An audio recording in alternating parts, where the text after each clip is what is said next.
بسم اللہ الرحمن الرحیم۔ باب نمبر 1 ہے قرآن مجید اور حدیث نبوی صلی اللہ علیہ وسلم، اور اس کے چیپٹر کے جو ٹاپک ہے پہلا جو سبق کا وہ ہے ترجمہ قرآن مجید، جس کی الگ ایک کتاب ہے اور الگ صورتیں ہیں، ہم اس کو الگ ہی لیکچرز میں پڑھیں گے۔ اس کے بعد دوسرا ٹاپک ہے تعارف قرآن مجید۔ تو تعارف قرآن مجید کو ہم دیکھتے ہیں۔ اس میں تعارف قرآن مجید میں سب سے پہلے جو ہمارے پاس سوال ہے وہ MCQs کا ہے، اور MCQs میں سب سے پہلا MCQs ہے لفظ قرآن کا معنی ہے۔ لفظ قرآن کا معنی ہے کثرت سے پڑھی جانے والی کتاب، تمام مسلمانوں کو ایک قرات اور لہجے پر متفق کرنے والی جو شخصیت ہے وہ حضرت عثمان غنی رضی اللہ تعالیٰ عنہ۔ نمبر 3 ہے کہ اس جنگ میں قرآن مجید کے حفاظ کرام کثیر تعداد میں شہید ہوئے تھے، وہ تھی جنگ یمامہ۔ چوتھا MCQs ہے حکومتی سرپرستی میں حضرت ابوبکر صدیق رضی اللہ تعالیٰ عنہ کی طرف سے قرآن مجید کی جمع و تدوین کے لیے سربراہ مقرر کیے گئے، وہ تھے حضرت زید بن ثابت رضی اللہ تعالیٰ عنہ۔ پانچواں MCQs حضرت ابوبکر صدیق رضی اللہ تعالیٰ عنہ کے دور میں جمع کیا جانے والا قرآن کا نسخہ کن کے پاس موجود تھا، وہ تھا حضرت حفصہ رضی اللہ تعالیٰ عنہ کے پاس۔ جس کے بعد آتے ہیں نیکسٹ ٹاپک مختصر سوال جواب کی طرف۔ تو پہلا سوال ہے قرآن مجید کا مختصر تعارف قلم بند کریں۔ قرآن پاک اللہ تعالیٰ کی آخری کتاب ہے جو کہ اللہ تعالیٰ نے حضرت جبرائیل علیہ السلام کے ذریعے حضور نبی اکرم صلی اللہ علیہ وسلم پر تقریباً 23 سال کے عرصے میں نازل فرمائی۔ اس میں 30 پارے، 114 صورتیں، 558 رکوع اور 6236 آیات ہیں۔ کچھ لوگ بڑے کہتے ہیں مشہور ہے کہ قرآن پاک میں کچھ 6666 آیتیں ہیں، تو ایسا نہیں ہے۔ جو ریسرچ کے مطابق یہ آیتیں جو ہے نا، آیتوں کی تعداد لکھی گئی ہے وہ تعداد ہے 6236۔ یہ سوال نمبر 2 ہے قرآن مجید ایک عالمگیر کتاب ہے، اس کی وضاحت کریں۔ تو اس کا جواب ہے قرآن مجید عالمگیر کتاب ہے۔ جس طرح عالمگیر کا مطلب ہوتا ہے جو تمام دنیا کے لیے ہو اور دنیا کے تمام لوگوں کے لیے ہو۔ تو جس طرح حضور نبی اکرم صلی اللہ علیہ وسلم آخری نبی ہیں اور آپ صلی اللہ علیہ وسلم کی رسالت تمام جہانوں کے لیے ہے، اسی طرح آپ صلی اللہ علیہ وآلہ وسلم پر نازل ہونے والی کتاب بھی تمام انسانوں کے لیے ہدایت کا سرچشمہ ہے۔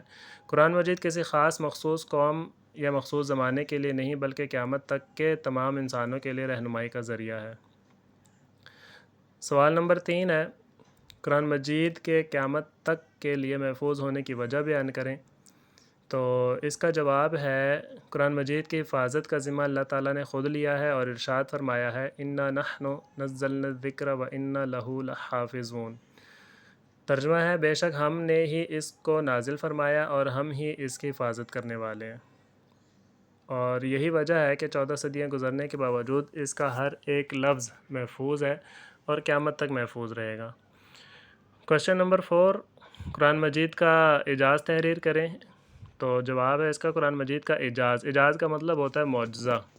قرآن مجید کا معجزہ یہ ہے کہ 1400 سال گزرنے کے باوجود اس کا ہر ایک لفظ محفوظ ہے اور قیامت تک محفوظ رہے گا، اور یہ دنیا کی واحد کتاب ہے جس کو پڑھنے سے انسان اکتاہٹ کا شکار نہیں ہوتا، اور یہ دنیا میں سب سے زیادہ پڑھی جانے والی کتاب ہے۔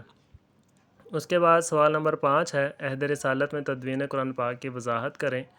تو تدوین قرآن کا مطلب ہوتا ہے قرآن پاک کو لکھنا، اس کو جمع کرنا اور اس کو محفوظ کرنا۔ اس کا جواب ہے نبی اکرم صلی اللہ علیہ وسلم قرآن مجید کے نزول کے فوراً بعد آیات کو لکھوانے کا خصوصی اہتمام فرماتے تھے۔ قرآن مجید مختلف چیزوں پر لکھ کر محفوظ کر لیا جاتا تھا، اور ان چیزوں میں مختلف چیزیں مثلاً اونٹ کے شانے کی ہڈی، چمڑے پر یا پتھر کی سلوں پر لکھا جاتا تھا۔ اس کے علاوہ صحابہ کرام قرآن پاک کو زبانی یاد کرتے تھے۔ اس طرح عہد نبی صلی اللہ علیہ وسلم میں قرآن پاک مکمل حفظ ہونے کے ساتھ ساتھ مختلف جگہوں پر لکھا ہوا بھی موجود تھا۔ اس کے ساتھ ہی ہمارا جو پہلا سبق ہے اس کی ایکسرسائز کمپلیٹ ہوتی ہے۔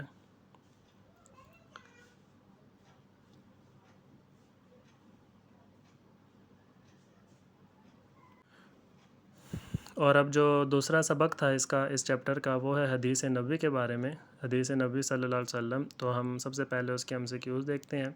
اس کے MCQs میں سب سے پہلا MCQs ہے کوئی ایسا کام جو نبی اکرم صلی اللہ علیہ وسلم کے سامنے کیا گیا ہو اور آپ نے خاموشی اختیار کی ہو تو وہ کہلاتا ہے تقریر۔ یہ حدیث کی قسم ہے حدیث تقریر۔ نمبر 2 ہے قرآن مجید توضیح اور تشریح کا پہلا عملی ماخذ ہے۔ قرآن مجید کی جو توضیح اور تشریح کی گئی ہے اس کا پہلا ماخذ حدیث نبوی ہے۔ MCQs نمبر 3 حدیث مبارک کے مطابق رزق میں وسعت ہوتی ہے صلہ رحمی سے۔ صلہ رحمی کا مطلب ہوتا ہے رشتہ داروں کے ساتھ اپنے رشتے جوڑے رکھنا۔ MCQs نمبر 4 ہے، غلط مشورہ دینے کو قرار دیا گیا ہے، خیانت قرار دیا ہے۔ اور MCQs نمبر 5 ہے، گناہ کبیرہ میں سے ہے والدین کی نافرمانی۔ والدین کی نافرمانی کرنا بڑے گناہوں میں تصور کیا گیا، اور یہ حدیث مبارکہ ہے کہ والدین کی نافرمانی جو ہے وہ گناہ کبیرہ ہوتی ہے۔ جی اس کے ساتھ آتے ہیں نیکسٹ ہمارا ٹاپک ہے اس کی ایکسرسائز کے مختصر سوال جواب۔ تو پہلا سوال ہے، حدیث سے کیا مراد ہے؟ حدیث کے لفظی معنی ہیں بات اور گفتگو کے، اور شرعی اصطلاح میں وہ قول اور عمل جس کی نسبت نبی اکرم صلی اللہ علیہ وسلم کی طرف ہو حدیث کہلاتا ہے۔ یعنی نبی اکرم صلی اللہ علیہ وسلم کے اقوال، افعال اور تقریر، یعنی کوئی بھی ایسا کام، تقریر کہتے ہیں کوئی ایسا کام جو آپ صلی اللہ علیہ وسلم کے سامنے یا موجودگی میں کیا گیا ہو اور آپ صلی اللہ علیہ وآلہ وسلم نے اس پر خاموشی اختیار فرمائی ہو، اس کا مجموعہ حدیث نبوی کہلاتا ہے۔ یہ حدیث کی 3 قسمیں، اقوال، افعال اور تقریر کے حوالے سے۔ جو اس کے بعد ہے سوال نمبر 2، نبی اکرم صلی اللہ علیہ وآلہ وسلم نے عمدہ اخلاق والا کسے قرار دیا؟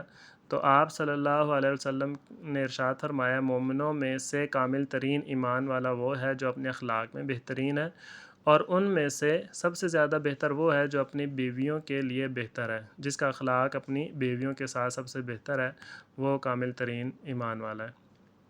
جی اس کے بعد ہے سوال نمبر 3، حدیث کی اہمیت سے متعلق قرآن مجید کی ایک آیت کا ترجمہ تحریر کریں۔ تو اس کا جواب ہے، اللہ تعالیٰ نے ارشاد فرمایا ہے، وما آتاکم الرسول فخذوہ وما نہاکم عنہ فانتہوا۔ ترجمہ ہے، اور جو کچھ رسول اکرم صلی اللہ علیہ وآلہ وسلم تمہیں عطا فرمائے تو اسے لے لو، اور جس سے تمہیں منع فرمائے تو اس سے رک جاؤ۔ اس آیت سے جو ہے حدیث کی اہمیت واضح ہوتی ہے، اور اہمیت یہی ہے کہ حضور نبی اکرم صلی اللہ علیہ وسلم نے جو کچھ ارشاد فرمایا ہمارے لیے، جو کچھ ہے بھی ہمارے لیے ٹھیک ہے، اور جو کچھ حلال ہے اس کو لے لیں، اور جن چیزوں سے منع فرمائے ان سے ہم دور رہیں۔